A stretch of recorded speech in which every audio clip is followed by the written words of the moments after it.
Selamat datang di webinar. Selamat datang di webinar berkarya di Swedia setelah kuliah. Lalu apa? Seri pertama yaitu menjadi praktisi. Sebelumnya perkenalkan aku Queen, saat ini sedang mengambil master di Chalmers University of Technology dan hari ini aku bakal jadi moderator di webinar kali ini. Dan hari ini kita kedatangan 3 orang pembicara yang keren banget, kakak-kakak yang udah lulus kuliah di Swedia, lalu melanjutkan berkarir di sini. Pertama ada Mas Rama, saat ini menjabat sebagai Supply Chain Business Analyst di Epiroc. Lalu ada Mbak Adintia, saat ini Project Lead di Brighter AB. Dan ada Mbak Nadia yang saat ini menjadi Teaching Assistant di Creative Kit for Sekolah. Buat perkenalan lebih lanjutnya, nanti mungkin di presentasi masing-masing pembicara aja. Terus susunan acara hari ini, nanti ada kata sambutan dari Mas Alit selaku Koordinator Pusat PPI Swedia. Lalu ada presentasi dari Mas Rama, Mbak Dintia, dan Mbak Nadia. Lalu nanti kita akan ada sesi FAQ, yaitu sesi tanya-jawab dari pertanyaan-pertanyaan yang sudah dikumpulkan sebelum webinar. Lalu nanti ada break, lalu ada sesi tanya-jawab untuk masing-masing pembicara. Lalu setelah itu kita akan menyelesaikan acara ini. Oke, jadi sebelum kita mulai, ada kata-kata sambutan dari Mas Alit selaku Koordinator Pusat PPI Swedia. Pada Mas Alit, waktu dan tempat kami persilakan. Ya baik, terima kasih Queen. Selamat siang untuk teman-teman semua yang ada di Swedia. Kebetulan di Gothenburg lagi cerah, mudah-mudahan di kota lain juga cerah. Dan selamat malam untuk teman-teman yang ada di Indonesia. Yang pertama-tama saya ingin mengucapkan terima kasih dan tentunya apresiasi yang sebesar-besarnya untuk teman-teman dari tim karir dan kewirausahaan yang sudah mempersiapkan webinar berkarya di Swedia hari ini. Nah, sebenarnya tujuan utama diselenggarakan webinar ini adalah untuk membantu persiapan teman-teman semua, terutama anggota PPI Swedia yang ingin bekerja di Swedia. Sebelumnya, PPI Swedia juga sudah menyelenggarakan webinar serupa yang saat itu lebih ditujukan untuk mempersiapkan aplikasi kerja, termasuk CV dan cover letter untuk perusahaan-perusahaan di Swedia. Waktu itu kita bekerja sama dengan Jobspronget. Kemudian saya ingin juga mengucapkan terima kasih yang sebesar-besarnya untuk para pembicara yang keren-keren yang hari ini ada 3 orang yang hadir. Tentunya sudah mau meluangkan waktu senggangnya di hari Minggu berbagi ilmu dengan kita semua di sini. Dan yang terakhir, besar harapan saya sebagai Korpus PPI Swedia agar acara ini dapat bermanfaat sebesar-besarnya untuk kita semua, terutama untuk anggota PPI Swedia, sesuai dengan visi kita di tahun ini, yakni PPI Swedia yang bermanfaat dengan aksi konkret dan sinergi yang inklusif. Nah, demikian mungkin sepatah dua patah kata dari saya. Tentunya harapan saya teman-teman masih menantikan program-program kerja bermanfaat lainnya dari PPI Swedia periode ini hingga nanti April 2022. Terima kasih dan selamat siang. Semoga acaranya berjalan dengan lancar dan sukses. Oke, terima kasih Mas Alit. Nah, sekarang saatnya kita menuju ke acara yang kita tunggu-tunggu, yaitu presentasi dari para pembicara kita. Yang pertama, kita mulai dengan presentasi dari Mas Rama. Buat Mas Rama, waktu dan tempat, persilahkan. Oke, terima kasih. Jadi sebenarnya saya udah nongkrongin ini dari dari kemarin ya, di jam yang sama. Ternyata acaranya bukan kemarin, ternyata hari ini. Oke, let's share the screen. This one.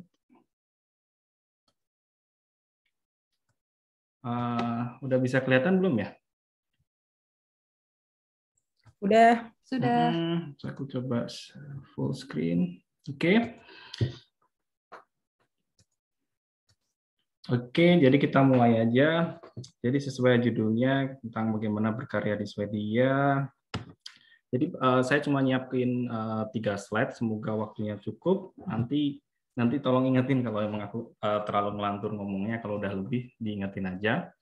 Jadi perkenalan dulu, nama saya Rama Aditya Putra. Saya sekarang tinggal di Örebro. Örebro itu jantungnya Swedia. Jantung tuh masa cuma lokasinya aja sekitar di tengah Swedia, antara selatan sama utara. Jadi benar-benar sekitar di tengah Swedia. Jadi saya tinggal di Örebro sejak Juni tahun lalu, sejak mulai bekerja. Sebelumnya saya tinggal di Lund selama Lund dan Malmö. Jadi Long story short, saya udah tinggal di 3 kota, Lund, Malmö, dan Örebro, dan tinggal di 6 rumah selama 3 tahun. Jadi benar-benar sudah muter-muter semuanya. Terus status di sini saya sudah menikah, saya membawa istri dan 1 anak yang sekarang umurnya 3 tahun. Terus pekerjaan sekarang saya kerja di Epiroc Rock Drills AB. Jadi mungkin teman-teman yang kurang familiar dengan perusahaan ini, jadi perusahaan ini beroperasi global di hampir seluruh dunia. Dia mensuplai alat-alat untuk tambang, terutama untuk alat-alat untuk tambang seperti drilling, ya equipment yang untuk drill, bikin lubang di tambang dan lain-lain. Jadi di Indonesia pun juga kita ada Epiroc Shorten Asia, nama company-nya Epiroc Shorten Asia. Kayaknya kantornya ada di Jakarta Selatan kalau nggak salah. Posisi sekarang saya bisnis analis di supply chain control tower. Jadi ini lebih ke sifatnya ke bisnis analis, itu lebih ke tentang kita harus tahu tentang supply chain seperti apa, bisnis prosesnya seperti apa, dan related juga sama dengan IT. Jadi ERP system, inventory, dan lain-lain. Jadi saya mulai bekerja sejak Juni tahun lalu. Sebelumnya saya kerja di PT Freeport Indonesia dari Mei 2008 sampai Juni 2019. Jadi sudah sekitar 11 tahun, lebih 1 bulan kalau nggak salah. Posisi terakhir saya lebih di logistik sama buyer. Jadi kalau dilihat dari scope project pekerjaannya apakah sama ketika saya kerja di Indonesia dan kerja di sini. Kalau dari scope besarnya sama, masih di supply chain management, tapi kalau dari sub bidangnya itu berbeda, karena saya dulu di Indonesia lebih ke logistik dan shipping dan juga ke purchasing, sedangkan di sini saya lebih ke sifatnya ke inventory dan business analyst. Jadi sedikit berbeda, tapi melengkapi apa yang sudah saya punya gitu. Di supply chain control tower ini kita harus sifatnya kita yang men-setup semua KPI untuk semua operasi Epiroc di seluruh dunia. Kita bikin kita bikin kayak dashboard, KPI, data analitik, dan lain-lain. Jadi semua performance setiap kantor Epiroc di seluruh negara-negara di dunia itu dia akan merefer ke KPI yang kita set. Jadi mereka harus mempresentasikan ke kita, setiap regional supply chain manager atau supply chain di tiap negara itu harus presentasi di depan kita mengenai performance mereka dan lain-lain. Terus di Swedia juga saya pernah jadi teaching assistant. Jadi di 2 mata kuliah. Kenapa saya mau jadi teaching assistant waktu itu? Karena saya ngejar biar dosen ini tuh dosen yang santai dan bisa kita kontrol gitu. Jadi dia dosen mata kuliah apa ya, saya agak lupa, logistik, fundamental logistik sama industrial purchasing. Jadi saya kejar semoga saya bisa jadi teaching assistant di dosen ini biar nanti di tesis saya bisa approach beliau menjadi pembimbing. Akhirnya saya bisa dan makanya proses tesisnya cepat karena saya tahu dosen ini 90% mahasiswa yang mengambil mata kuliah di dosen ini tuh dapat A. Jadi ya dosennya pasti yang nyantai, yang masih kita bisa kontrol, kita atur. Terus selanjutnya saya juga pernah summer internship selama 2 bulan di Epiroc juga. Jadi ini titik awal buat saya untuk kerja di Epiroc. Terus selanjutnya adalah master thesis juga di Epiroc. Dan untuk pendidikan saya master degree di Lund University mulai tahun 2019 sampai 2021 di bidang logistik and supply chain management dengan beasiswa dari SISGP. Jadi kalau dilihat dari pendidikan sampai pekerjaan yang dulu, pekerjaan sekarang semua sudah inline semua dengan bidang saya dari teknik industri, kemudian lanjut sekolah ke logistik and supply chain, pekerjaan di logistik sama buyer, purchasing, kemudian terakhir di bidang business analyst supply chain juga. Next-nya, jadi kalau proses mencari kerja, mungkin disclaimer aja, mungkin berbeda dari masing-masing narasumber atau masing-masing orang yang sudah mendapatkan pekerjaan di Swedia. Jadi Semua mungkin beda-beda dan ini dari sisi saya. Jadi saya sudah mulai proses mencari kerja itu benar-benar dari awal sebelum berangkat. Jadi saya berusaha, kenapa? Karena saya punya anak dan istri. Otomatis saya nggak mau bingung gimana cara menafkahi mereka ketika saya nggak ada pekerjaan, ketika ada gap antara selesai kuliah sampai harus mencari kerja. Saya berusaha menghindari itu. Jadi kenapa saya berusaha mencari pekerjaan benar-benar dari awal. Jadi sebelum resign, Juni 2019 saya resign, sekitar 2 atau 3 bulan itu saya sudah, sejak pengumuman dari SI, dari Swedish Institute, saya sudah berusaha kontak-kontak beberapa supplier, karena dulu adalah purchasing, saya berusaha kontak-kontak supplier yang punya headquarter atau factory di Sweden, kan ada beberapa kan ya, seperti ABB, ada Midrock Automation, Epiroc, Scientific, dan lain-lain. Tapi mungkin cuma 30% yang saya kontak, dan beberapa ada yang bilang di forward, ada yang mereka forward ke kantor sini Swedia, oh nggak bisa, oke. Terus ada yang bilang oke, Pak Rama, nanti kita bantu dan lain-lain, seperti itu. Sedangkan waktu itu saya nggak sempat kontak Epiroc, tapi saya yakin waktu itu mungkin Epiroc yang akan terima saya karena linknya lebih kuat, karena itu tergantung linknya juga. Terus saya pindah ke Swedia sekitar bulan Agustus akhir. Nah, di situ saya udah, ketika selesai modul 1 atau 2, saya sudah mulai apply internship ke beberapa company, jalur referral sama jalur normal. Jadi jalur referral itu saya coba kontak atasan saya di Indonesia, coba dong bantu saya ini Pak, saya kasih list-listnya. Nanti beliau yang akan berusaha memforwardkan CV dan rekomendasinya ke beberapa kantor yang ada di Indonesia. Ada yang berhasil, ada yang nggak berhasil. Kalaupun itu nggak berhasil, sebenarnya lebih karena linknya nggak tepat. Orang yang kita tuju itu sebenarnya nggak tepat. Terus saya coba jalur normal juga, hampir semuanya fail waktu itu. Kenapa? Karena terlalu cepat. Karena terlalu cepat, Oktober Desember itu masih terlalu cepat. Banyakan perusahaan Swedia kalau yang besar, beberapa sudah buka di bulan Oktober sampai Desember. Tapi untuk yang lebih perusahaan-perusahaan lain, mostly baru buka setelah Desember, setelah Christmas break biasanya. Terus waktu itu akhirnya, long story short, atasan saya udah kontak ke supplier yang di Indonesia. Akhirnya si koneksi saya ini akhirnya kembali kerja di Freeport. Dulunya adalah manajer di Epiroc di Indonesia. Sebelumnya lagi dia adalah bekerja di Freeport juga, jadi cuma di Epiroc cuma 2 atau 3 tahun. Akhirnya dia kirim email saya, kirim CV saya ke salah satu ke atasan yang di sini lah. Akhirnya dia mengirimkan ke bos saya yang sekarang, dan akhirnya saya dikontak waktu itu. Sekitar dikontak bulan Desember sebelum libur Natal. Akhirnya saya dikontak, oh oke. Akhirnya kita deal, jadi nggak ada yang interview yang aneh-aneh, jadi cuma sekedar ngobrol.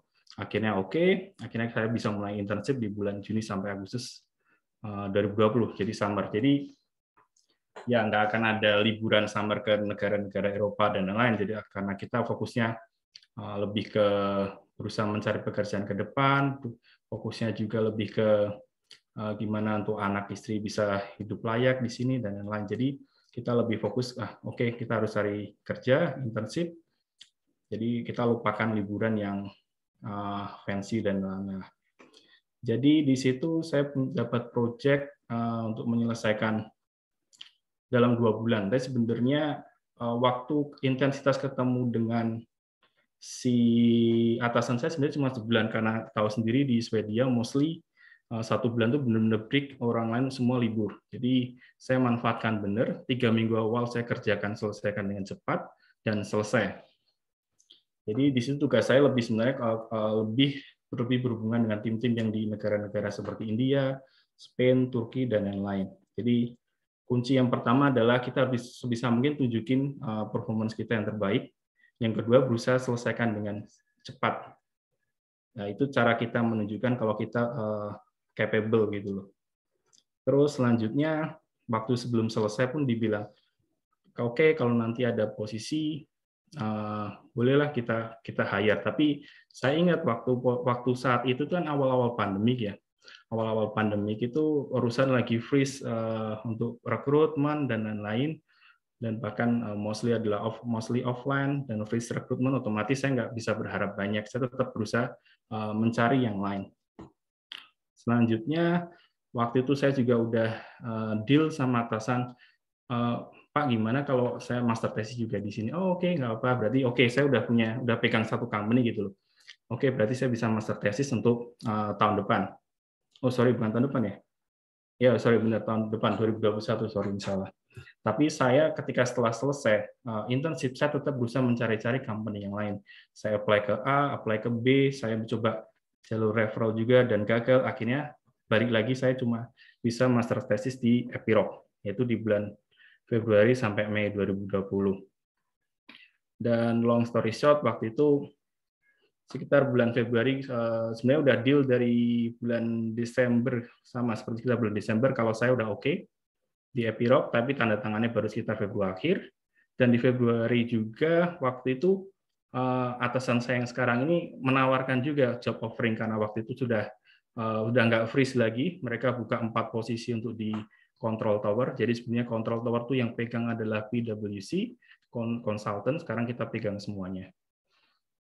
Jadi waktu itu ketika master thesis baru mulai, aku udah dapat job offering dari company yang di posisi sekarang.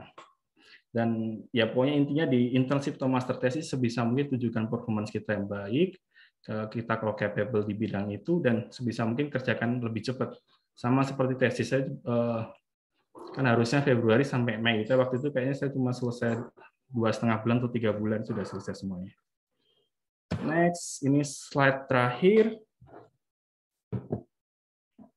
Slide terakhir, jadi ini tips mencari pekerjaan. Jadi mungkin ada yang bisa dipakai untuk semuanya, ada yang mungkin nggak pas juga, dan lain-lain. Nanti disesuaikan aja, mungkin berbeda tiap narasumber dan tiap orang. Yang pertama seperti saya sampaikan, plan sejauh mungkin dari awal. Apakah kita mau kerja di Swedia, apakah kita mau kembali ke Indonesia, kerja di Indonesia, dan lain, karena itu lebih terkait ke pemilihan beasiswa dan finansial. Kenapa finansial? Jadi mencari pekerjaan itu tetap butuh uang di sini. Jadi apalagi yang sifatnya biaya sendiri atau bawa keluarga, otomatis butuh uang. Jadi waktu untuk menunggu pekerjaan itu adalah uang. Sebisa mungkin sependek mungkin. Sama juga untuk yang punya beasiswa, berarti mereka harus mulai memikirkan save sebagian uang untuk waktu sambil menunggu pekerjaan di visa, waktu setelah apply visa cari kerja. Terus kontak sebanyak mungkin orang yang bisa ngubungin kita, yang tadi seperti yang saya sampaikan. Kalaupun kita tidak punya, oke, mungkin kita bisa coba ketika waktu sudah berada di Swedia, waktu kuliah di sini ketemu dengan beberapa company dan lain-lain. Terus ini yang paling penting, di sini ada rule yang nggak tertulis itu. Jadi sebenarnya sekitar 20, aku nggak tahu persentasenya berapa, ini saya cuma dengar-dengar aja, sekitar 20% dari job advertisement yang ada, itu yang benar-benar vakan tuh, ya mungkin cuma 20%. Jadi sisanya itu seperti yang kayak aku gini.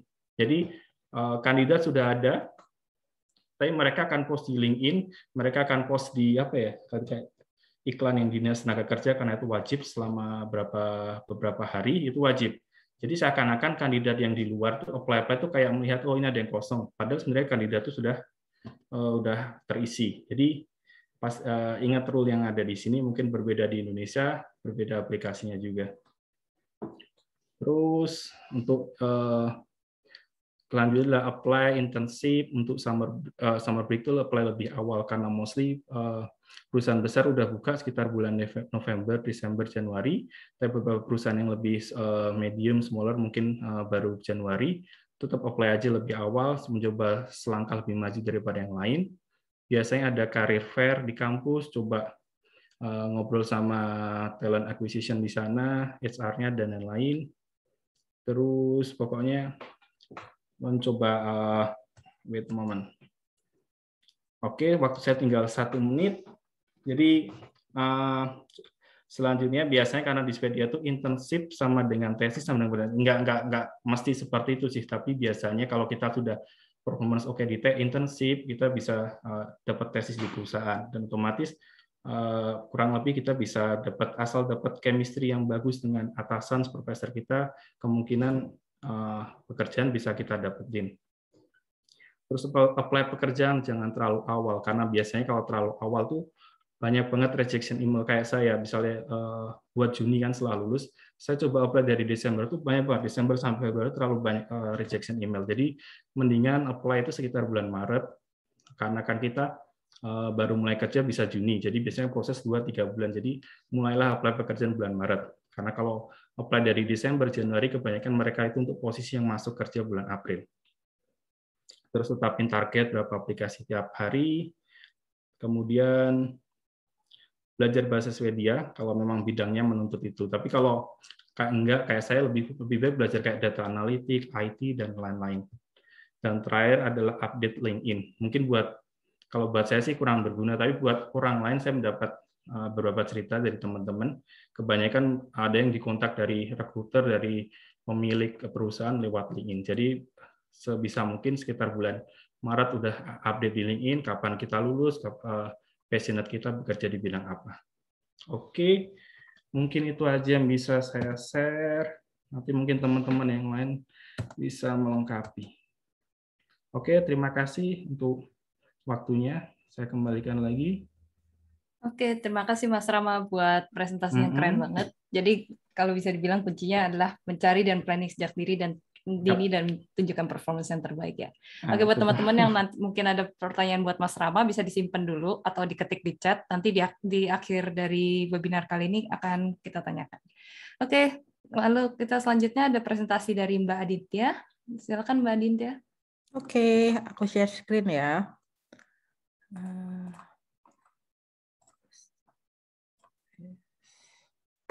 Oke, udah bisa lihat screen saya kah? Bisa.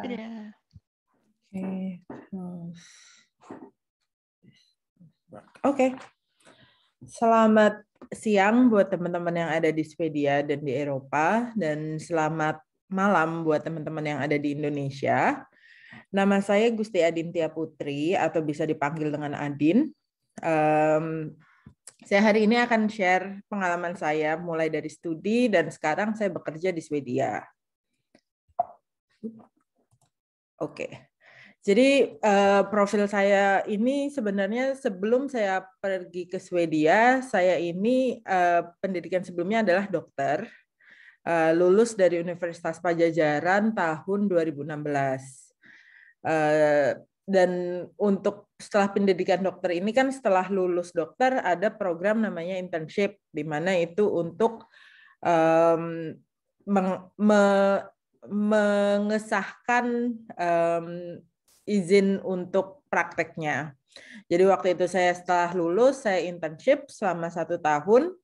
Dan selama internship ini saya juga istilahnya part-time atau magang di perusahaan keluarga saya. Kebetulan keluarga saya memiliki usaha di bidang life science distribution.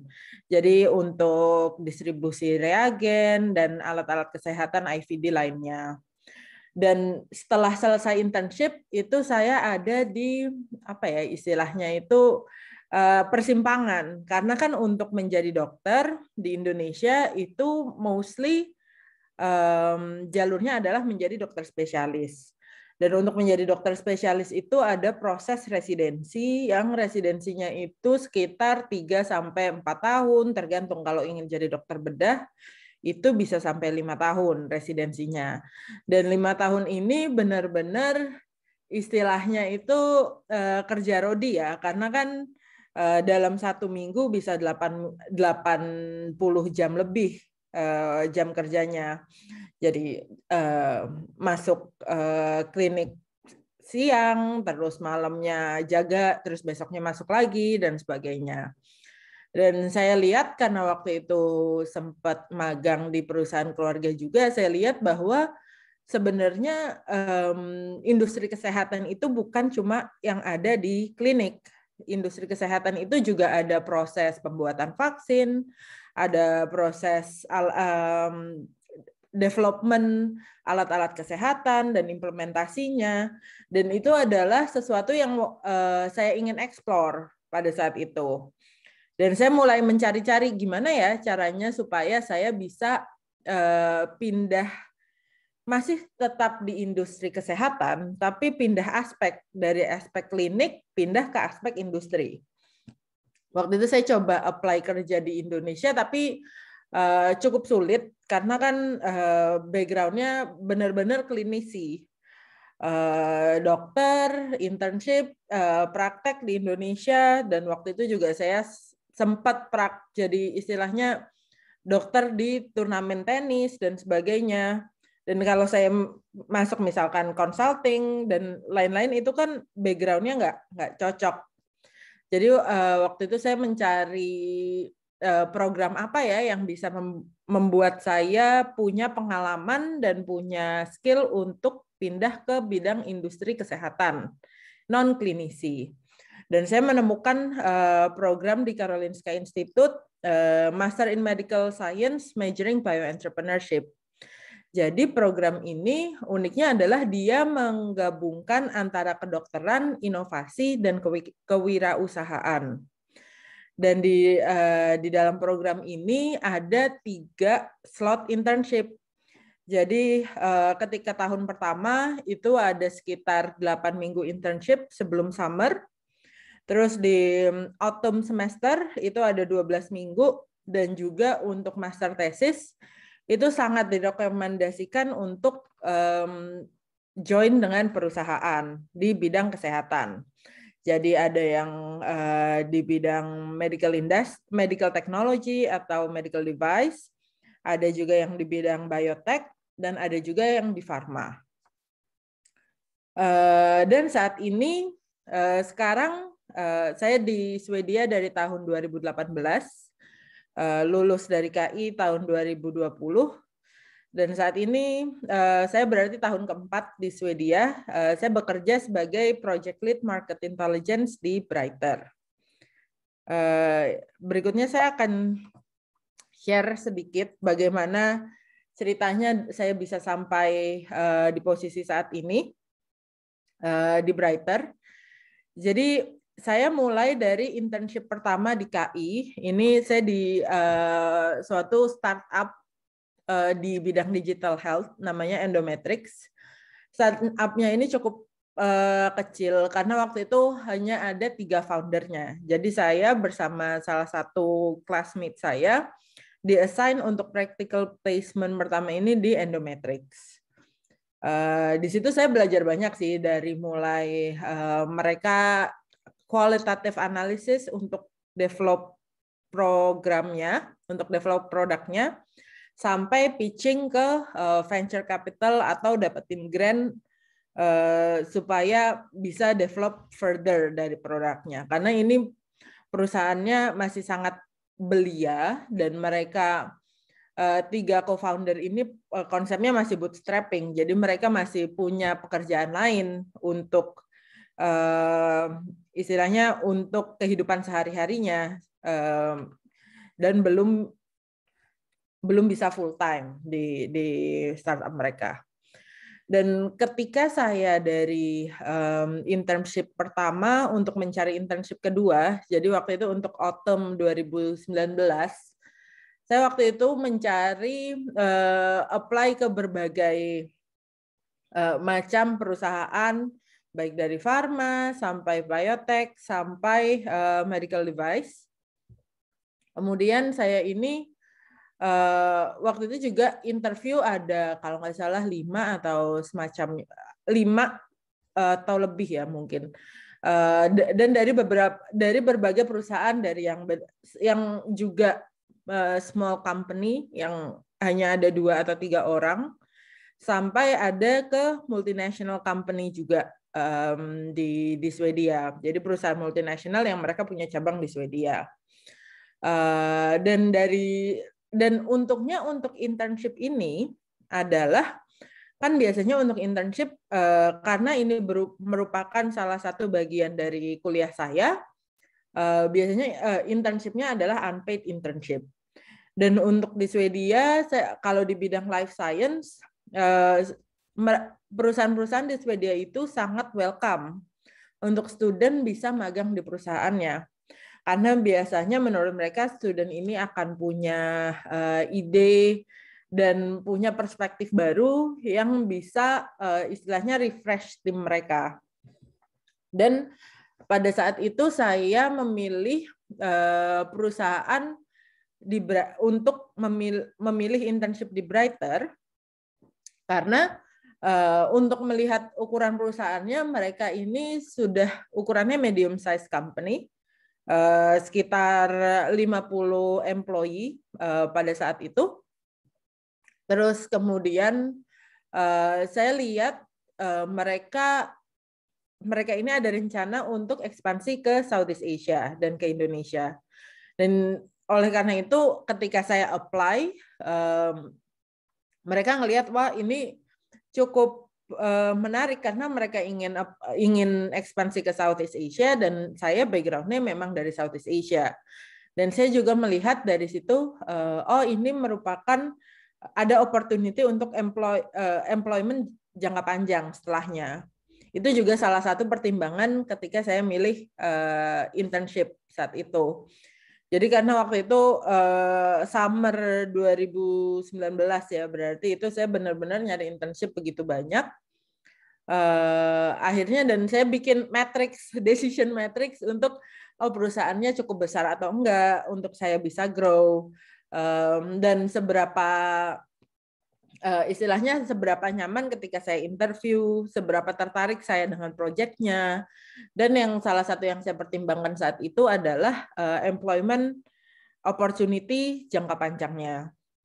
Jadi dan cara waktu itu saya mencari internship adalah dengan mengontak, kalau di program saya Bio Entrepreneurship itu kita ada alumni network, dan dari alumni network itu saya waktu itu biasanya setiap tahun ada gathering, dan saya lihat ketika gathering kemudian connect di LinkedIn, dan saya lihat oh mereka kerja di perusahaan mana aja, dan saya bisa kontak dan share tentang profil saya, background saya, dan interest yang saya ingin untuk project magang atau bekerja itu seperti apa, dan kita lihat apakah ada mutual interest antara saya dan orang yang saya kontak itu misalnya. Jadi itu ketika saya mulai internship tahun 2019 autumn. Setelah internship kan lanjut berikutnya adalah tesis. Dan untuk tesis saya juga harus mencari tempat lain untuk magang. Saya sempat mencari tempat lain, tapi di Brighter ada opportunity karena tesis itu adalah satu project, tapi mereka juga ada day-to-day activities yang mereka ingin saya bantu di sana. Jadi ketika semester tesis itu dari Januari sampai Juni 2020, selain mengerjakan tesis, saya juga part-time di Brighter 40%.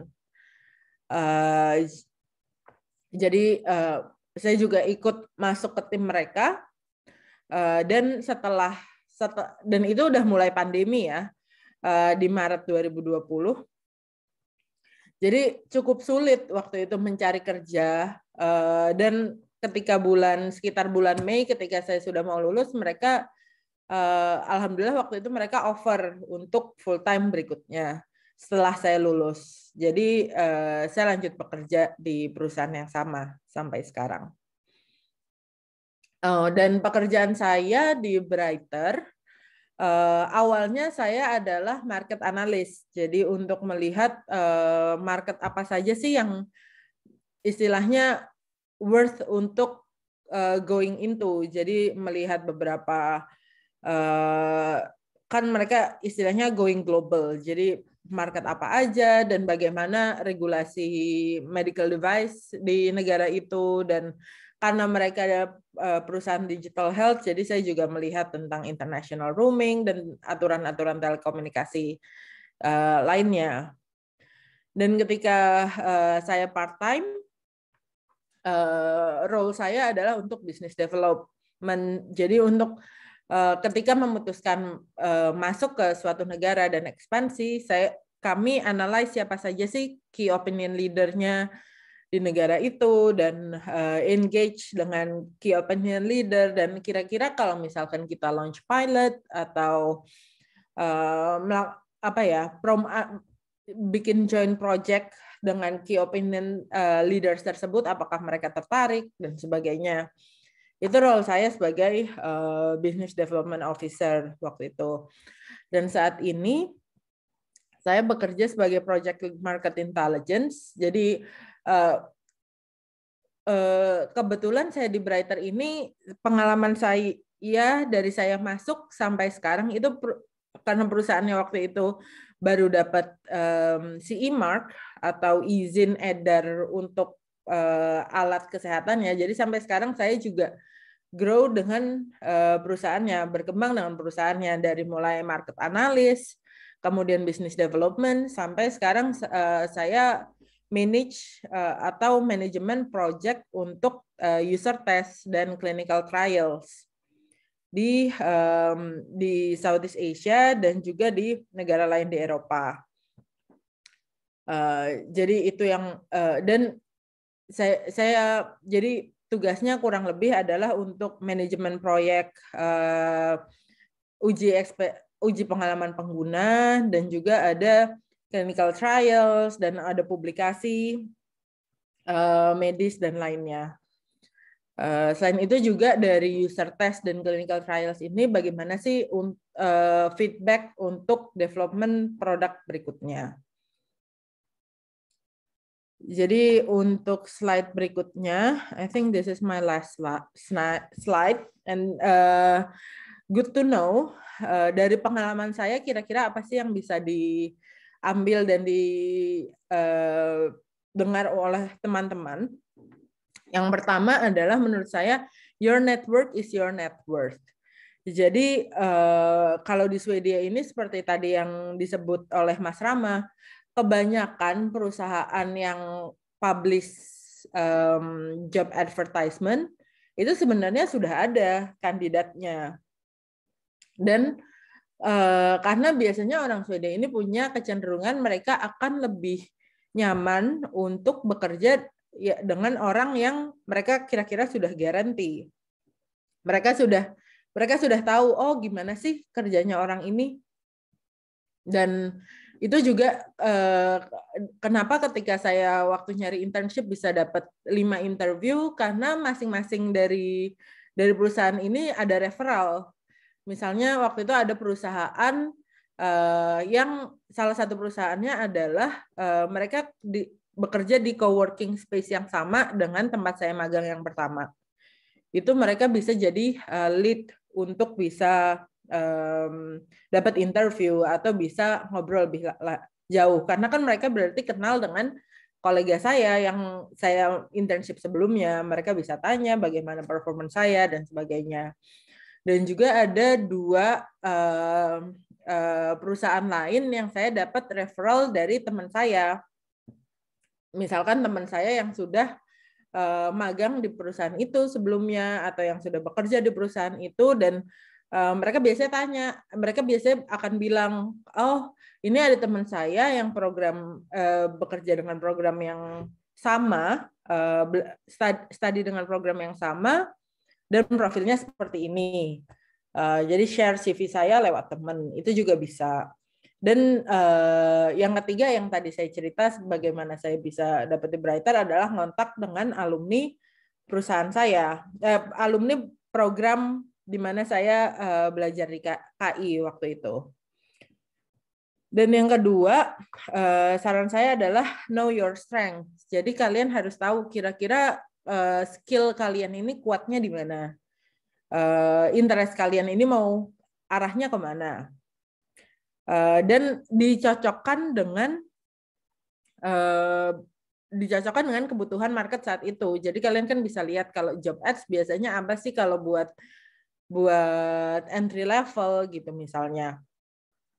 Kira-kira yang sering tuh apakah bidangnya di market analyst, apakah sales, apakah customer service, atau justru di bidang regulatory, itu kalian mesti bisa lihat.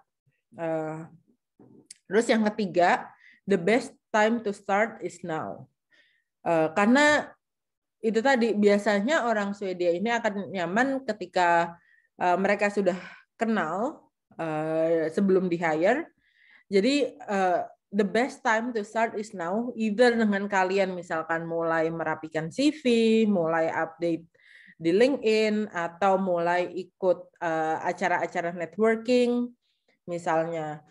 Karena di Swedia ini sering banget misalkan ada tech evening atau misalkan ada network mingle dan sebagainya. Itu merupakan salah satu event yang berharga sih, dan kalian bisa kenal, bisa ngobrol dengan orang, become network in LinkedIn. Jadi itu menurut saya salah satu cara yang kalian bisa siapkan. Nanti ketika 3 atau 4 bulan sebelum lulus, saatnya cari kerja, jadi kalian bisa revisit kontak-kontak tersebut. Terus yang keempat adalah belajar bahasa Swedia. Ini terutama buat teman-teman yang di bidang life science atau di industri kesehatan, ini sangat penting karena healthcare di Swedia ini istilahnya native language-nya akan tetap bahasa Swedia. Dan banyak sekali perusahaan-perusahaan life science yang at the end mereka akan butuh kita untuk bisa bahasa Swedia. Or at least ini penting buat mingle dengan teman-teman di kantor atau di networking event itu misalnya. Karena ketika kalian bisa bahasa Swedia, kalian mengeliminasi salah satu barrier antara kalian dan job marketnya itu sendiri. Dan yang terakhir, menurut saya whatever will be. Karena kadang nerima pekerjaan itu adalah rezeki. Pekerjaan itu istilahnya ada takdirnya sendiri.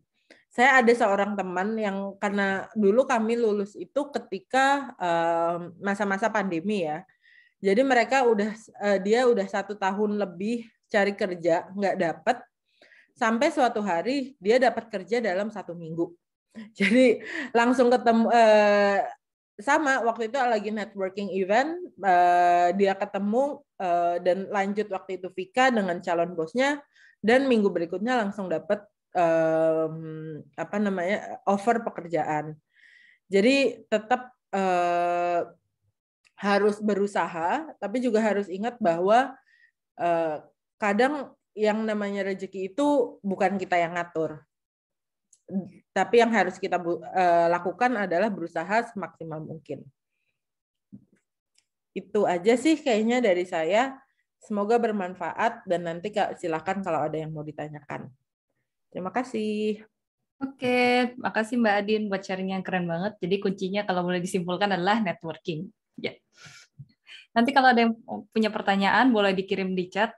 Nanti di akhir kita akan tanyakan kembali kepada pembicara. Oke? Oke, sekarang kita lanjut ke presentasi dari pembicara kita yang ketiga. Mbak Nadia, dipersilakan. Oke, halo semuanya. Udah kedengeran ya suaraku? Sudah. Oke. Halo semuanya, terima kasih PPI Swedia udah memberikan waktu dan ruang untuk aku memberikan sedikit cerita bagaimana menjadi guru di Swedia. Namaku Bernadette Dwiani, boleh next? Next, Queen. Ya, thank you. Jadi profil sedikit, aku lulusan Fakultas Psikologi UI di tahun 2016. Kemudian sebelum melanjutkan Master Outdoor dan Sustainability Education di tahun 2020 di Linköping University, sebelumnya aku bekerja sebagai kebanyakan teacher sih, dari assistant, primary school teacher, dan lead teacher yang sebagian besar lokasinya ada di Bali. Kemudian juga menjadi konselor sekolah di Cikal Pakubuwono, dan kemudian melanjutkan master terkait outdoor dan sustainability melalui beasiswa dari Linköping University. Sedikit cerita terkait masternya, saat itu aku memilih untuk Master of Outdoor and Sustainability karena belum terlalu banyak terkait dengan pendidikan outdoor yang sering, jadi bagaimana pendidikan itu dilibatkan di dalam konteks outdoor itu belum banyak yang mengambil gitu. Jadi aku melihat ini jadi sesuatu yang unik dan bisa jadi bargaining power juga buat aku untuk mendapatkan pekerjaan ke depannya. Dan proses studinya sendiri cukup cepat sebenarnya dibanding tadi narasumber yang lain karena cuma 1 tahun, sehingga waktu untuk aku mempersiapkan pencarian kerja itu juga jauh-jauh lebih awal. Boleh next. Nah, sedikit terkait dengan pekerjaanku, apa sih sebenarnya deskripsinya, job description-nya. Kurang lebih sebenarnya hampir sama untuk seluruh teaching assistant maybe di seluruh dunia gitu ya. Yakni pertama mempersiapkan dan mengimplementasikan program bekerja sama dengan lead teacher. Di sekolahku sendiri lead teacher itu bisa 2 bahasa, jadi bahasa Swedia dan juga bahasa Inggris. Kemudian pastinya bagaimana membangun lingkungan yang lebih suportif secara emosional untuk perkembangan anak-anak, menjadi fasilitator. Jadi ini banyak mungkin teman-teman yang juga udah pernah dengar bahwa sebagai seorang guru itu sebenarnya lebih kepada memfasilitasi tumbuh kembang anak. Jadi kita mendengarkan, mengobservasi, dan juga mendokumentasikan pekerjaan-pekerjaan yang telah anak-anak lakukan, aktivitas yang telah mereka lakukan di sekolah, dan juga pastinya menstimulasi perkembangan kognitif, sensori motorik, dan juga bagaimana membantu supaya anak bisa berkolaborasi dengan teman-teman atau mengembangkan skill sosial. Yes, next. Nah, proses mencari kerja sebenarnya pastinya sama, memperbarui CV, motivation letter. Nah, cuma dalam khususnya aku kurang mengerti di sektor lain, tapi kalau di sektor pendidikan biasanya akan diminta 3 reference. Jadi kita bisa memberikan nama, kalau nggak salah nama, email, dan juga nomor telepon. Kemungkinan besar dari katakan sekolah yang kita mau apply untuk kita kerja, mereka akan mengontak si references ini untuk nanya bagaimana sih track record kita sebelumnya. Nah, references ini bisa mungkin kepala sekolah di mana kita kerja sebelumnya, pemilik sekolah di tempat kita kerja sebelumnya, atau bahkan dosen yang mungkin menjadi pembimbing tesis kita. Kemudian aku mulai dari bulan Desember. Tadi sebenarnya jadi juga merasa, oh ya benar juga kata Mas Rahma, bahwa dari Desember itu aku banyak ditolak. Jadi ditolak, terus banyak yang menolak, sampai akhirnya untuk sekolah ini itu aku apply di bulan sekitar Maret dan April. Kebanyakan dari mereka juga baru mulai buka atau baru mulai tahu itu di bulan Maret untuk job vacancy, karena untuk mempersiapkan sebelum masa pembukaan tahun baru gitu untuk anak-anak bersekolah. Nah, situsnya aku biasanya maksudnya pas itu aku menggunakan LinkedIn, Arbetsförmedlingen itu yang dari pemerintah Swedia, dan pastinya dari Google. Aku cari websitenya. Hal yang penting teman-teman kalau boleh aku rekomendasikan itu coba untuk pelajari dulu. Jadi walaupun misalkan dari LinkedIn, coba buka websitenya, dipelajarin dulu benar-benar. Khususnya kalau di area pendidikan, menurutku penting untuk paham bagaimana metode yang mau mereka sampaikan. Pendidikannya menggunakan metode apa, kemudian goal-nya, visinya apa, apakah selaras dengan apa yang juga kita miliki gitu. Salah satunya kalau di Creative Kids for Sekolah memang udah ada pemikiran untuk pengembangan terkait dengan sustainability. Jadi apa yang aku pelajari, aku rasa bisa aku aplikasikan langsung gitu. Wawancaranya karena saat itu prosesnya karena ada COVID dan sebagainya, jadi kebanyakan melalui Zoom dulu, baru setelahnya itu face to face. Nah, pas face to face itu memang benar-benar kita harus mempersiapkan, kayak kita harus paham juga, pelajarin juga terkait dengan company atau sekolah yang emang kita mau apply.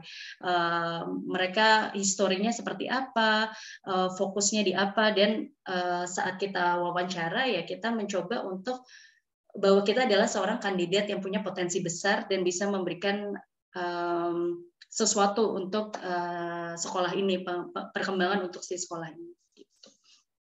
Next.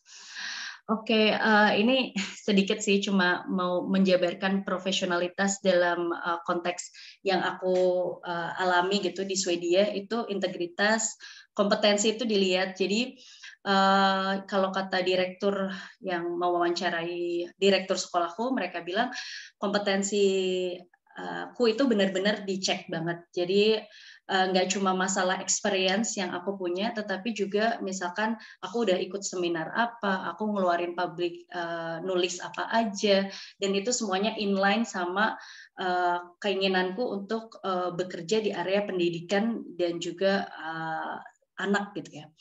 Kemudian juga kepercayaan diri, tepat waktu, berpikiran terbuka, dan keinginan pastinya untuk belajar lebih lagi. Salah satunya ya belajar bahasanya, belajar terkait kurikulum di Swedia, pengimplementasian kurikulum itu seperti apa. Next. Nah, bagaimana sih budaya kerjanya? Ini cukup menarik menurutku karena di Swedia itu dia flat hierarchy. Jadi kalau kita kalau kita memiliki sesuatu hal yang ingin kita sampaikan gitu, itu kita bisa langsung mengkomunikasikannya ke director. Atau mungkin kita bisa langsung komunikasi langsung saat ada pertemuan bersama dengan guru-guru yang lain. Equal, semuanya sama rata, kita punya chance yang sama, walaupun aku baru di sekolah itu, tetapi aku punya ruang untuk bisa benar-benar menceritakan pengalamanku tuh seperti apa selama bersekolah di master, lalu aku sharing ke teman-teman guruku, dan mereka benar-benar menanggapinya dengan serius gitu, dan mencoba mengimplementasikan hal-hal yang beneficial untuk perkembangan pendidikan. Kemudian berpikiran terbuka, karena kita banyak menerima keluarga dari berbagai budaya dan berbagai perspektif. Jadi sebagai seorang guru kita dituntut untuk punya pemikiran terbuka. Dalam arti di sini misalkan ada keluarga yang punya 2 ayah atau 2 ibu gitu. Kemudian selain itu budaya kerjanya juga sangat mempertimbangkan atau sangat memegang terkait dengan mental health. Jadi kalau misalkan kita memang mengalami stres gitu, itu mereka sangat terbuka, bahkan mereka juga mau untuk memberikan schedule yang lebih fleksibel untuk kita. Ini penting soalnya di area pendidikan sebagai seorang guru kadang kalau kita stres itu pasti langsung ngenanya ke anak-anak gitu, langsung dirasakan oleh anak-anak secara langsung. Jadi memang guru itu benar-benar diprioritaskan untuk memiliki mental health yang baik gitu, supaya juga bisa membagikan kesejahteraannya kepada anak-anak. Seperti itu. Next. Harus nggak sih bisa bahasa Swedia? Aku bisa bilang sebenarnya untuk pendidikan itu akan sangat menguntungkan kalau bisa berbahasa Swedia. Tetapi pengalaman kerja, balik lagi pengalaman kerja dan kompetensi yang kita miliki itu jadi sesuatu hal yang lebih lagi untuk menanggulangi kebutuhan berbahasa Swedia. Nanti seperti kalau kita udah bisa dapat pekerjaan, selaras dengan itu kita juga bisa belajar bahasa Swedia. Dan pastinya setelah kita bisa belajar bahasa Swedia, kita bisa lebih mengerti gitu terkait dengan kurikulum dan bagaimana cara mereka mengimplementasikan kurikulum itu dalam dunia nyatanya. Jadi aku bisa bilang itu penting, tetapi juga pengalaman kerja dan kompetensi yang selaras itu sebenarnya lebih diutamakan. Apa aja kebutuhan atau hal-hal penting yang perlu teman-teman perhatikan? Pertama itu coba pelajari kebutuhan untuk visa kerja. Jadi visa kerja itu bisa di-apply 2, ada yang via agen atau secara personal. Nah, karena sekolahku kecil, jadi harus dilakukan secara personal sehingga memakan waktunya lebih lama. Seperti sampai sekarang aku sebenarnya belum dapat visa kerja itu, karena masih dalam proses menunggu. Lalu pahami juga kontrak kerja, coba berdiskusi sama teman-teman dari Indonesia kalau memang lebih nyaman, atau teman-teman dari teman-teman sendiri koneksi yang udah bisa bekerja gitu. Bagaimana kontrak kerja itu seharusnya seperti apa. Gaji per jamnya dicek, employee benefit-nya dicek, apa itu union, dan juga working environment-nya seperti apa. Oke, next. Jadi yang mau aku sampaikan adalah when you are content to be simply yourself and don't compare or compete, everyone will respect you. Maksudnya di sini aku cuma mau share bahwa saat kalian tuh ngerasa bahwa terpenuhi potensi yang kalian miliki gitu, skill yang kalian miliki, coba lebih percaya diri dan jangan compare atau compete sama teman-teman yang lain, karena seperti tadi yang Mbak Dintia bilang bahwa jalannya itu ada banyak gitu, beda-beda, ada yang dapatnya cepat, ada yang dapatnya lama gitu. Tapi kalau kita coba fokus dan juga coba untuk cari yang memang selaras sama apa yang kita inginkan gitu, pasti nanti ada jalannya untuk sampai ke sana. Oke. Tack så mycket. Thank you so much. Have a nice day, everyone. Oke, terima kasih Mbak Nadia buat presentasi yang keren banget, yang mencerahkan lah mengenai budaya kerja di sini juga. Jadi kalau boleh dibilang kuncinya adalah pertama kita pelajari dulu tentang tempat yang dituju, terus kita juga harus menjaga profesionalitas dan lain sebagainya. Oke, jadi saat ini teman-teman kita akan ada break dulu selama 5 menit, lalu setelah itu kita akan melanjutkan dengan sesi FAQ dari pertanyaan-pertanyaan yang sudah ditanyakan oleh teman-teman sebelum webinar ini, dan setelah itu ada untuk sesi tanya-jawab dengan para pembicara. Untuk pertanyaannya bisa diketik di chat atau bisa raise hand, mungkin nanti bisa ditanyakan secara langsung. Oke? See you in 5 minutes. Di jam 1.36.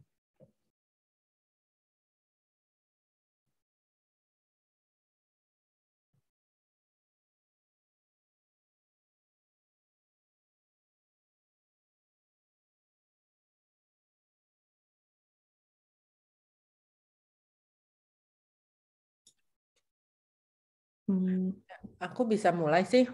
Nanti Mbak Nadia atau Mas Rama silakan nambahin ya. Yang pertama tadi budaya kerja di Swedia itu, Swedia adalah mostly flat organization kayak tadi dibilang Mbak Nadia. Jadi sangat apa ya? Kalau dengan mereka sangat mensupport dan mendengar kalau misalkan kita punya ide atau kita punya inovasi tertentu yang bisa kita bisa menyampaikan sama tim dan itu didengar. Dan yang kedua, menurut saya kerjanya sangat mandiri. Jadi biasanya dalam satu tim di awal bos saya cuma nanya, do you have enough things to do for this week? Karena mereka biasanya kita sudah dianggap kita bisa bekerja, kita tahu role kita itu apa yang harus kita kerjain, masing-masing kita udah tahu. Jadi manajernya tidak micromanaging, mereka nggak harus ngasih tahu kita setiap hari kamu harus ngapain dan sebagainya, karena biasanya hanya weekly meeting, ada nggak yang membuat kita stuck atau kita punya kendala dalam suatu project yang kita kerjain atau dalam day-to-day basis, apakah apa yang kita butuh support dari tim atau dari manajemen, itu yang biasanya kita komunikasikan. Tapi other than that, menurut saya budaya kerjanya sangat mandiri dan flat. Dan yang ketiga adalah we're all pushed to be efficient. Jadi nggak ada sama sekali yang glorifying work overtime, itu sama sekali nggak ada. Karena most perusahaan yang saya tahu, banyak perusahaan yang mereka nggak ngasih overtime payment. Jadi kalau ya kamu dibayar segini, kalau kamu ngerasa kerjaan load kerjanya terlalu banyak, ya kamu harus bilang gitu. Karena di sini jadi kalau weekend ya semua orang akan nggak buka laptop, nggak ada yang online di Teams dan sebagainya. Karena mereka benar-benar fokus. Jadi kalau misalkan jam kerja itu di ruang kerja masing-masing, kalau misalkan di kubikel masing-masing, itu mereka beneran diam, nggak sambil ngobrol, karena mereka fokus ngerjain kerjaannya masing-masing supaya bisa cepat selesai. Gitu. Jadi benar-benar kalau misalkan chit chat dan sebagainya itu di coffee machine. Dan benar juga sih kadang-kadang justru di coffee machine juga ada orang yang cuma ngambil kopi ya udah langsung balik kerja lagi. Gitu. Kalau dari saya. Cuma mau nambahin dikit, bener kata Mbak Aditya, kalau di sini orang jarang main HP, jarang orang kelihatan main HP di jam kerja, jarang kelihatan orang ngobrol ketika jam kerja juga dengan sama karyawan gitu ya. Ya mostly mungkin mereka cuma menggunakannya waktu di Vika, ya berarti cuma 15 menit di jam 9.30 sama jam 14.30. Terus apa lagi ya? Benar-benar mandiri, jadi benar nggak kita nggak yang harus diawasin tiap hari sama manajer, enggak, tapi mereka lebih ngedepankan result. Jadi ya udah tinggal resultnya apa, kalau tercapai, kalau kamu kerjanya ya tinggal kita atur aja lah, kita bisa memanage masing-masing, tidak perlu yang micromanaging. Sama sih. Oke, aku nambahin juga kali ya. Sama kayak narasumber yang lainnya, cuma mungkin kalau untuk di area pendidikan, aku bisa fokusinnya lebih kepada bagaimana koneksi kita sama orang tua. Karena kan mungkin kalau di pengalaman di Indonesia, kebanyakan orang tua itu seperti kadang ada otoritasnya sendiri gitu ya, karena mereka kan yang membayar dan sebagainya. Tapi kalau di sini sekolah ya kita sama gitu, equal, artinya kita nge-report ke orang tua semuanya itu secara clear, jelas, dan nggak ada yang kayak oh ini orang tuanya dengan background ini kita harus cara ngomongnya gini, nggak ada, semuanya tuh sama. Terus tadi juga setuju kata Mbak Aditya terkait dengan efektivitas, jadi semuanya kerjanya cepat dan efektif. Ya kalau overtime pastinya kalau di sekolah mungkin dibayar ya, karena kan orang tua yang telat gitu kan, jadi dia bukan karena kita yang kerjanya lambat gitu. Jadi agak beda, harus disesuaikan juga sama sektor pekerjaannya. Tapi ya gitu, semuanya efektif. Dan oh ya, dan satu lagi itu terkait dengan pertemanan. Beneran profesional nggak ada menyangkutkan hubungan privasi di area profesionalitas, itu dua hal yang berbeda gitu. Makasih. Oke, makasih Mbak Nadia, Mas Rama, dan Mbak Adin. Sharingnya keren nih. Oke, pertanyaan yang kedua ini adalah how to break Swedish language barrier requirement. Jadi sepertinya yang bertanya ini menanyakan untuk tips untuk menghadapi kendala bahasa saat proses rekrutmen. Mungkin boleh di-sharing pengalamannya, Mas-mas dan Mbak-mbak. Mungkin Mbak Nadia kali yang lebih. Soalnya kalau saya sih nggak ada requirement untuk bahasa Swedia, saya lebih komunikasi dengan orang di South America, Northern America, Afrika, Australia, dan lain-lain, jadi nggak ada requirement untuk bisa bahasa Swedia. Dan kebetulan di tim sekitar 25 orang itu ada sekitar 10 kewarganegaraan yang berbeda, jadi emang bahasanya internasional, bahasa Inggris, walaupun ya di tim yang lain mostly orang Swedia juga, jadi nggak ada yang requirement harus bahasa Swedia. Tapi lebih baik kalau kita juga bisa bahasa Swedia buat ya untuk kita cari pekerjaan yang lain, dan juga untuk apa ya, untuk lebih sifatnya lebih ke menjalin hubungan pertemanan dengan mereka, walaupun di sini sifatnya teman kerja belum tentu teman di luar. Itu sih. Mungkin Mbak Nadia atau Mbak Aditya lebih punya pengalaman. Thank you, Mas. Kalau dari aku sendiri sih, sebenarnya kita makanya dari awal itu strateginya harus mencari, mungkin untuk misalkan di area pendidikan ya, itu sekolah yang internasional pastinya. Jadi memang untuk bisa mengakomodir ketidakmampuan kita berbahasa Swedia di awal. Seperti yang di sekolahku, aku bilang aku nggak bisa bahasa Swedia gitu. Aku jujur aja nih dari awal, aku nggak bisa bahasa Swedia. Mau nerima aku atau enggak gitu. Tapi mungkin mereka ngelihat kompetensi dan kemauanku untuk. Tapi aku bilang aku mau belajar gitu. Jadi mereka bilang kayak oke, boleh deh gitu, kita coba gitu. Jadi ya memang itu nggak ada yang bisa menentukan sih, kayak itu tergantung kembali lagi kebutuhan dari sekolahnya, kebutuhan dari sektor perusahaannya dan sebagainya. Tapi aku mencoba saat wawancara itu beneran meyakinkan bahwa kompetensiku itu bisa aku aplikasikan dan bisa membantu untuk perkembangan dari sekolah sendiri gitu. Dan bahasa Swedia ya berproses gitu dari daily life aja gitu, dari hari ke hari gitu sih. Mungkin Mbak ya. Mau nambahin dikit aja sih. Aku setuju sih, mapping perusahaan mana atau kalau Mbak Nadi kan sekolah ya, tempat mana yang kita mau apply.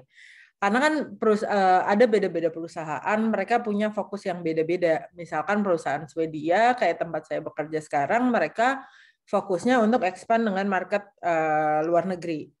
Jadi in that case berarti akan banyak menggunakan bahasa Inggris. Beda dengan perusahaan Swedia yang memang fokusnya dalam negeri, atau multinational company lain yang punya cabang di Swedia.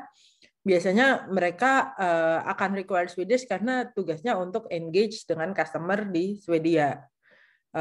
In that case, ya Swedish is a must gitu. Jadi yang kalau dari saya tipsnya yaitu mapping perusahaan, cari perusahaan yang kira-kira cocok dengan niche kalian. Atau yang kedua, ya belajar bahasa Swedia sih. It's a process. Oke, makasih Mbak Nadia, Mas Rama, dan Mbak Adin buat jawaban pertanyaannya.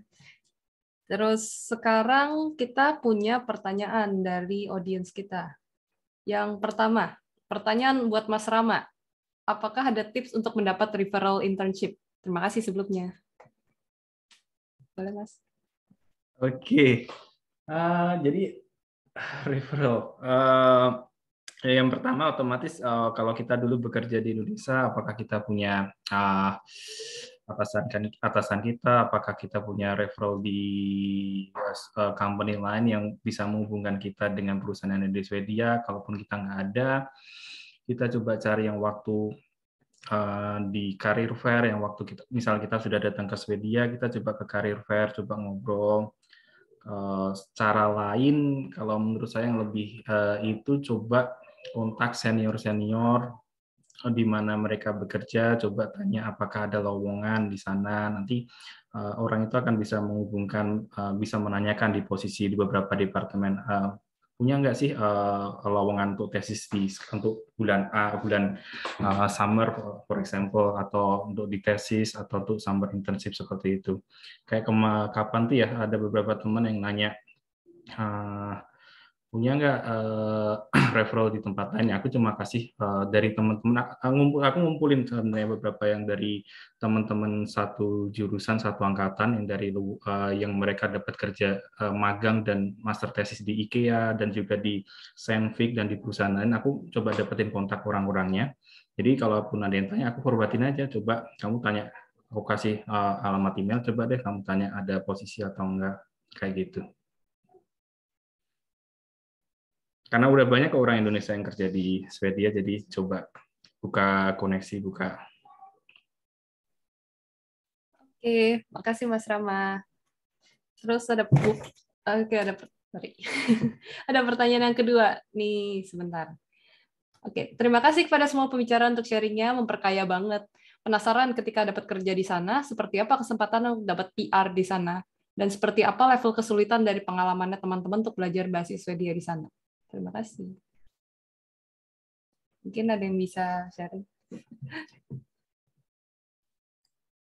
Kalau PR itu kayak belum berubah ya aturannya di Swedia ini, karena kan izin tinggal itu disponsori oleh employer. Jadi untuk dapat PR itu harus bekerja di Swedia minimal 4 tahun. Itu sih.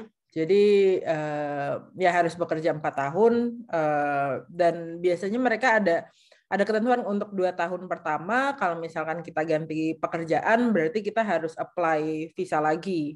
Karena kan binding ya jabatan dan perusahaannya apa. Kalau 2 tahun yang kedua, kalau kita mau ganti pekerjaan tapi masih dalam role yang sama, itu nggak perlu apply visa lagi. Jadi itu sih tadi yang pertama, pertanyaan tentang PR. Yang kedua apa ya tadi? Bahasa Swedia ya? Ya betul. Seperti apa level kesulitan dari pengalaman teman-teman untuk belajar bahasa Swedia? Oke. Ini kayaknya beda-beda sih, tiap orang akan punya challenge-nya masing-masing. Kalau saya sebenarnya challenge-nya adalah waktu sih, karena kan kalau bekerja full time terus kayak sulit untuk meluangkan waktu belajar bahasa Swedia ekstra ya. Cuma banyak sih kesempatan buat belajar bahasa Swedia dari yang gratis sampai yang berbayar. Itu kalau dari saya. Nggak tahu, mungkin Mbak Nadia atau Mas Rama pengalamannya belajar bahasa Swedia. Mau nambahin yang PR, sebenarnya aku nggak ada update yang terbaru kan di tahun 2021 mengenai PR. Jadi ini lebih efeknya lebih ke yang keluarga. Jadi started dari tahun 2021, PR ini dia akan melihat dari individu, jadi bukan keluarga. Kalau dulu misalnya saya sama istri, kalau saya kerja otomatis istri bisa dapat PR juga. Kalau sekarang enggak, dua-duanya harus bekerja. Jadi sifatnya kalau setelah 4 tahun, setelah 2 tahun kan otomatis nanti saya dapat perpanjangan untuk temporary resident permit, 2 tahun lagi otomatis PR ya. Setelah PR itu nanti akan dilihat kalau saya udah bekerja, oke, saya dapat steady, saya dapat permanent resident di Sweden.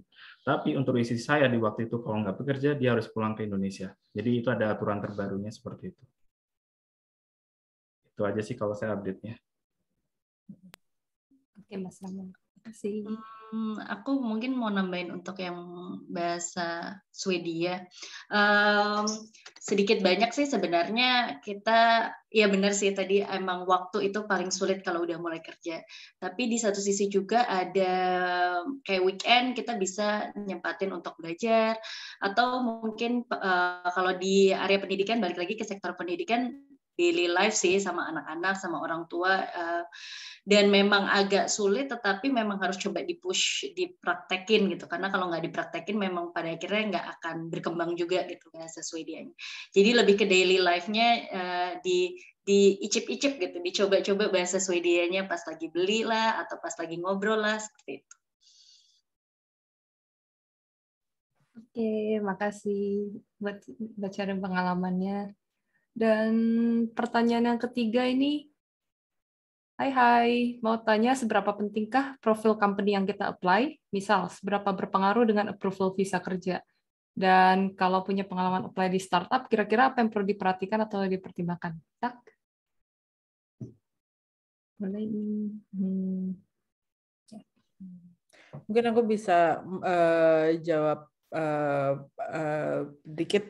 Kalau untuk di startup, biasanya perusahaan Swedia ini, kantor imigrasi Swedia ini juga akan lihat gimana sih company ini financial performance-nya gitu. Karena kadang-kadang mereka juga akan lihat kalau misalkan kurang baik financial performance-nya, mereka bisa apa ya, kalau nggak salah waktu itu akan pending gitu. Jadi ada salah satu senior saya waktu itu apply di startup dan mereka agak kesulitan dengan funding, dan waktu itu aku lupa antara nggak dijawab sampai akhirnya dia pindah kerja atau gimana pada hasil akhir dari visa application-nya. Tapi in general kalau apply kerja di Swedia biasanya yang dilihat itu sih. Dari individu personal dilihat kontrak kerjanya, dilihat apakah salary-nya sesuai standar atau enggak. Gitu.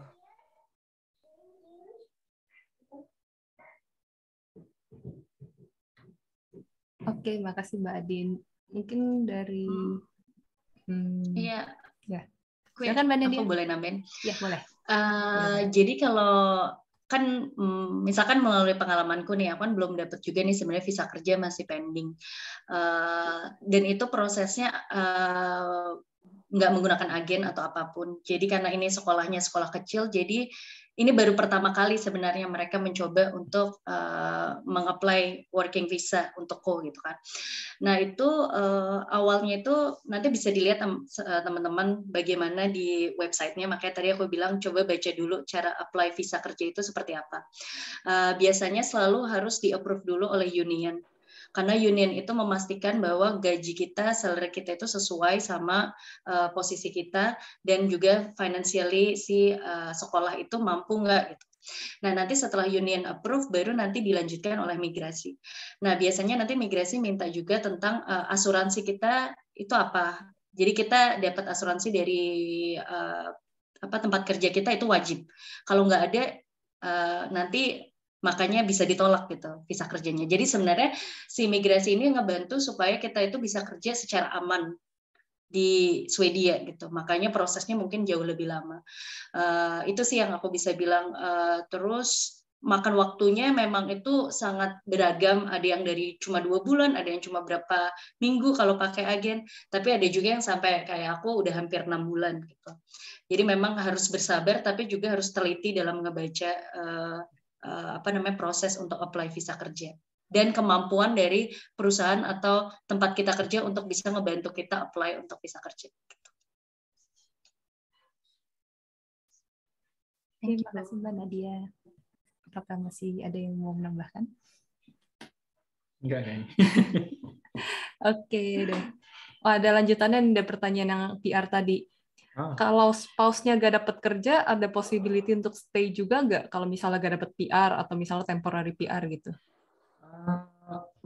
Aku baca itu ada exception-nya, tapi aku nggak terlalu tahu detail harus gimana-gimananya, apakah harus tergantung dengan company yang si pasangan yang bekerja atau enggak. Ada kok, ada exception-nya, tapi agak jelimet juga aturannya. Kadang saya nggak terlalu tahu detailnya juga. Tapi pasti masih bisa dicoba. Kayaknya maksimal 2 tahun lagi temporary residence permit, jadi maksimal 6 tahun. Kayaknya untuk exception kayaknya bisa per setahun bukan per 2 tahun. Jadi dia akan direview lagi per setahun, dan setahun. Kalau memang sampai saat itu belum dapat, ya otomatis harus salah satu pulang atau pulang dua-duanya. Pulang satu keluarga, ya seperti itu sih. Ini aturan baru, saya nggak tahu aturan ke depannya akan ada perubahan untuk bahasa dan lain-lain. Ya mungkin untuk teman-teman yang mau stay jangka panjang udah harus siap-siap juga karena aturannya semakin lebih ketat. Oke, makasih Mas Rama. Oke, ada satu pertanyaan lagi yang masuk. Pertanyaan ini buat Mbak Nadia. Kan katanya working visa-nya saat ini sedang pending. Berarti sekarang statusnya pakai visa apa, Mbak?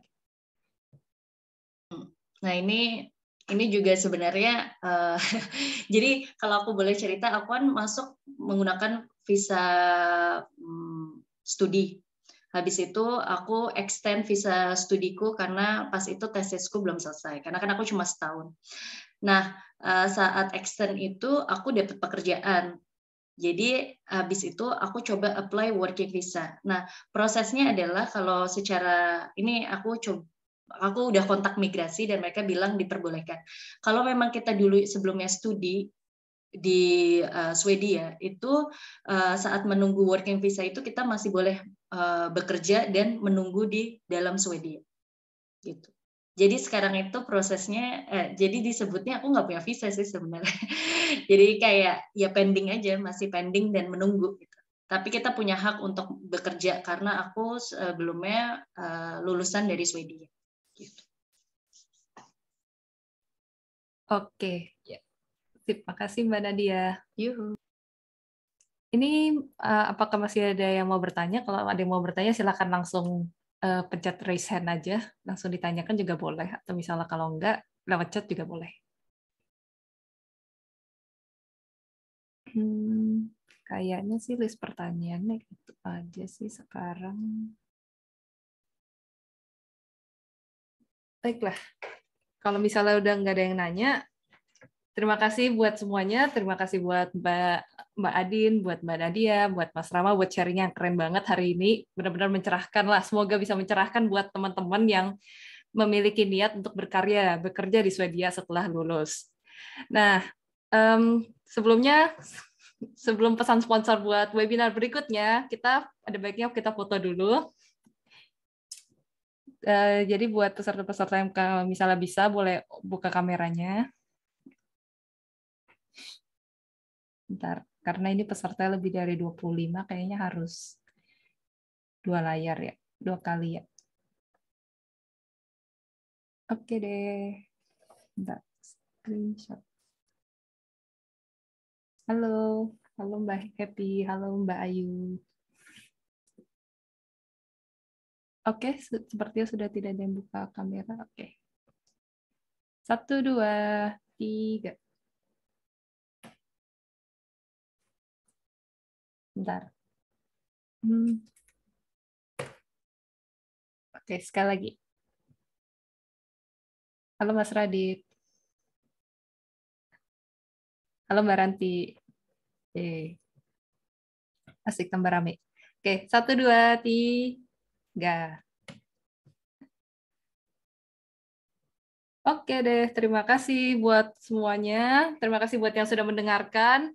Jangan lupa, karena ini masih seri pertama, menjadi praktisi. Jangan lupa nantikan webinar berikutnya, berkarya di Swedia setelah kuliah lalu apa. Seri kedua, menjadi akademisi, di mana pembicara-pembicara akan menceritakan pengalaman mereka melanjutkan melanjutkan pendidikan dan karir sebagai akademisi di Swedia setelah lulus.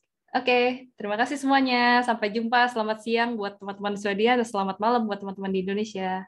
Dadah. Terima kasih.